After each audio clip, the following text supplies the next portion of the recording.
Hello and welcome to Game Reviews by James.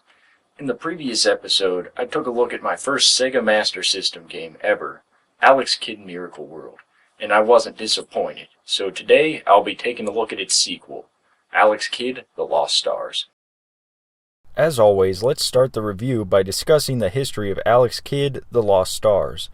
Originally, the game was released to arcades in 1986, a mere month after Alex Kidd in Miracle World debuted for the Mark III, which is Japan's version of the Master System. Strangely enough, it was also released in the rest of the world before Alex Kidd in Miracle World came out on the Master System in 1987 and 1988, which means in most of the world you could have played the sequel before the original.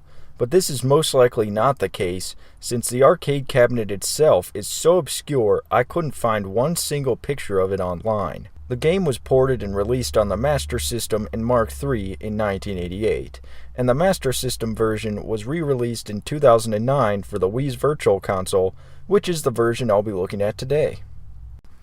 The plot is entirely different from the first game, and as far as I can tell, doesn't have a shred of continuation or similarity aside from Alex Kidd being the main character. That's right, guys, this game takes place in a whole different setting and universe from Miracle World. Basically, in this universe, the 12 zodiac signs have been stolen by Ziggurat, an evil king. Alex and a girl named Stella must find them by collecting miracle balls scattered throughout the landscape. Stella is actually the second player in the arcade version, but does not appear in the Master System version because it's a one-player game. So that's the plot.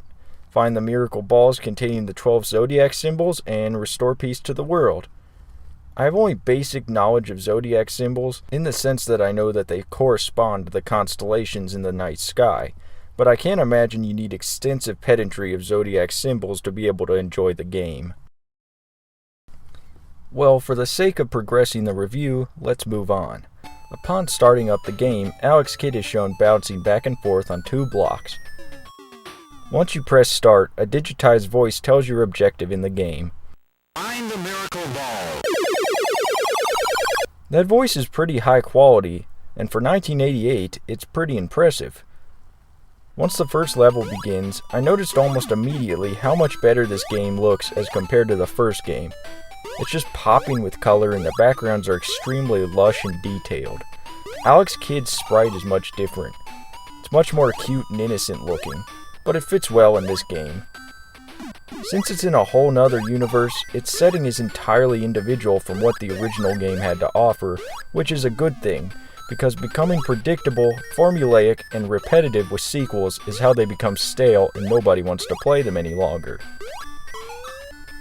In this game, Alex's abilities have been stripped away almost entirely. He can no longer punch with those giant fists of his, he moves slower, he can't jump as high, and when he dies he lets out this high-pitched yell. Get used to this sound, guys. You'll be hearing it a lot if you play this game. Along with his stripped abilities, there is not a single power-up in this game. Not a one. Rather than have Alex Kidd attack his foes, it's all about avoidance in this game. If you can dodge enemy patterns, you'll be in pretty good shape. You can technically kill enemies after you've died and have invincibility for a few seconds. This opportunity presents itself very rarely. Remember in the first Alex Kidd, you'd break blocks and the like to get bags of money and items? Well, none of that returns aside from the bags of money, which were so rare that throughout my gameplay session I encountered the item a grand total of twice. You could easily beat this game and never once see it. So here's the basics of the game. Avoid enemies by jumping over them, keep moving to the right, and collect the miracle ball at the end of the stage. Dying in this game is just like the first game. If you get hit once, you crumble into dust. The good thing is that you restart exactly where you left off, but if you fall down a gap, you'll respawn at the last checkpoint you reached. You also have a health meter at the top of the screen. This depletes slowly as you move through a stage, so it's basically a time limit. Dying depletes it, but it can be refilled by finding star energy blocks. And to make it worse, when it gets low, a beeper goes off, and it makes me panic. I can't tell you how many times I got to the end of a stage with barely any health left, panicked, and then got killed. When the timer is empty, you get a game over. Thankfully, you don't have to buy continues in this game. As a matter of fact, they are unlimited, so you can get a game over just as many times as you'd like. One thing that definitely needs to be discussed is the enemies in this universe.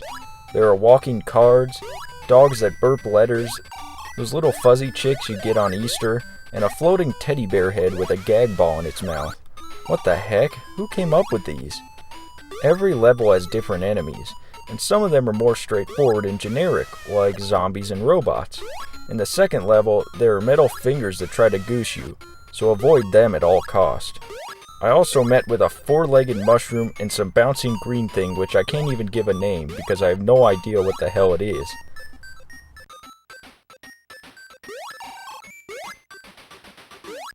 What the? What is this? It's like a naked hipster in sunglasses shaking his rear, and then skulls come rolling out of his ass? Somehow, I feel like a lesser human being for describing that. Hands down, that is the strangest, weirdest, most bizarre, uncanny, mystifying, unnatural, and overall inexplicably freakish thing I have ever encountered in a video game. What's even more strange is that this game got an E for everyone rating. I figure something as disturbing as this at least merits a T rating. Moving on, I suppose, there are even more strange enemies like a fish head with its skeleton trailing, and baby heads that roll around. But those seem normal when compared to, well, you know. How's this game control? Very well, I must say.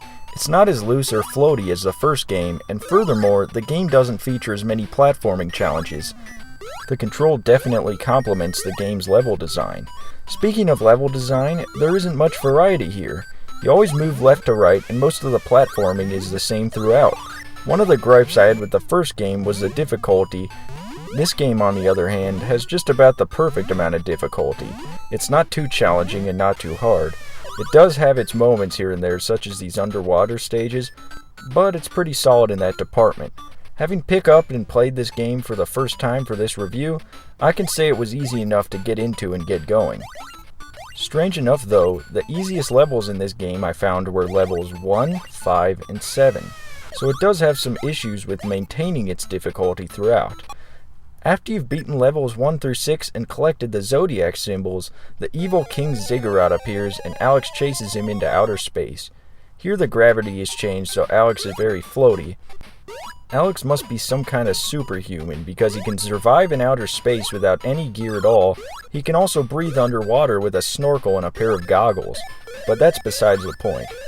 Once you reach the end of the stage and get past the sun, you catch up to Ziggurat. A brief cutscene shows that he now plans to take over the planet Earth, or at least that's what I got out of it, since it shows the Statue of Liberty. Then the 6 Realm Guardians appear in a firework, and you move on to the 8th stage.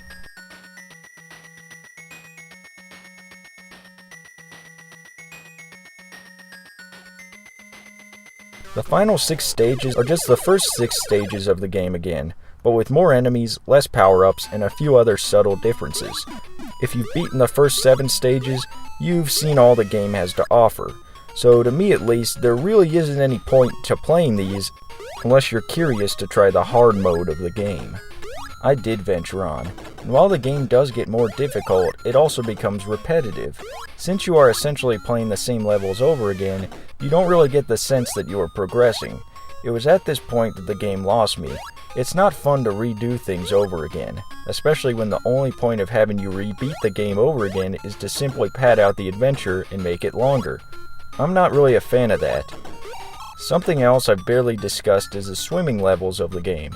While I'm not a fan of swimming levels in any video game, I sorta like the sections in the first game, but these, I just really dislike them. The water had a lot of weight to it, and you have to tap the button like a madman to get Alex to swim where you want him to go. I did say the control was good in the game. Yeah, except the underwater sections. The enemy patterns are hard enough to dodge. Combine that with awful controls and you've got a recipe for mediocrity. The music for this game is a mixed bag. I like most of it, but since there's only a few songs in the game, it gets repetitive after a while. I can commend the music for being all new and not just rehashing the theme song from the first game. Games like Mario and Zelda are especially guilty of this practice. Overall, the music won't blow you out of the water, but it fits the game well and never really grinds on your nerves. While there are ups and downs with Alex Kidd The Lost Stars, it's a decent game overall. I can especially commend the tons of level variety.